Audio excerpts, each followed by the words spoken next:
অন্যের জন্য কাজ করতে গিয়ে অনেক সময় নিজের কাজই নিজেই করতে পারি না, শেষে আবার তাদের কাছ থেকেই বকা খেতে হয় আমি নাকি কোনো কিছুই করতে পারি না সময় মতো। তাদেরকে খুব বলতে ইচ্ছা করে যে আমি তো ঠিক সময় কাজ করেই নিতাম যদি না তুমি আমাকে সেই কাজটা বলতে। অনেক কিছু বলার থাকলেও কোনো কিছুই মুখ ফুটিয়ে আর বলতে পারি না, শুধু মুখ বন্ধ করে চুপচাপ সব কথাই শুনে নিই। So hey hello everyone and আসসালামু আলাইকুম, কেমন আছো তোমরা? আশা করি সবাই ভালো আছো, সুস্থ আছো। আলহামদুলিল্লাহ আমরাও ভালো আছি, তোমাদের দোয়া এবং ভালোবাসায় চলে আসলাম তোমাদের জন্য আরেকটা ছোট্ট মিনি ব্লগ নিয়ে। চলো এই ব্লগটা শুরু করি। তাহলে জীবনে কোনো কিছু থেকে পালানোর চেষ্টা করবে না, তার কারণ সেই জিনিসটা কোনো সময় তোমার পিছু ছাড়বে না। আসলে আমি কিন্তু সবসময় চেষ্টা করি পড়াশোনা থেকে দূরে থাকার, কিন্তু কিছুতেই পড়াশোনা আমার পিছু ছাড়ে না, কেন সেটা আমি আদৌ বুঝি না। আর তাই তো মায়ের জন্য কিনে আনা টেবিলটার উপরেই বসে পড়লাম লেখালেখির কাজ করতে। যদিও কাজটা আমার ছিল না, আমার একটা ছোট্ট আদরের ভাই আছে,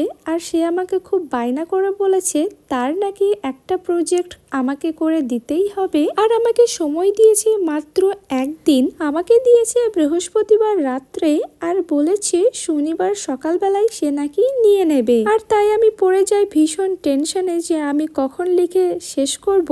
তাই সময় নষ্ট না করে বৃহস্পতিবার রাত্রিবেলাতেই আমি বসে পড়লাম লেখালেখির কাজ করতে। এক পেজ লেখা না হতেই আমার কিন্তু অনেক ঘুম পাচ্ছিল, সেই জন্য আমি তাড়াতাড়ি ঘুমিয়ে পড়েছিলাম। আর তারপরে আবার উঠে ফজরের নামাজ পড়েই কিন্তু লিখতে শুরু করে দিয়েছিলাম। তখনও কিন্তু আমি লেখা শেষ করতে পারিনি, সেই জন্য শনিবার সকালবেলাতে আমি তাড়াতাড়ি বসে পড়ি দোকানেই লেখালেখি করতে। আর আমার হ্যান্ডরাইটিং অনেক বাজে, সেই জন্য আমি কিন্তু প্রথমে তাকে বলেছিলাম যে আমি লিখতে পারবো না, তার কারণ আমার লেখা অনেকটাই বাজে। কিন্তু সে তো নাছোড়বান্দা, তাও আমাকে দিয়ে লেখা করিয়েছে। সে সময় দিয়েছিল আমাকে 11টার মধ্যে দিতে হবে, আর আমি তাকে দিয়ে দিয়েছিলাম 10টা 20 মতো। আজকের ভিডিও এই পর্যন্তই, দেখা হচ্ছে পরের কোনো নতুন ব্লগে। আল্লাহ হাফিজ।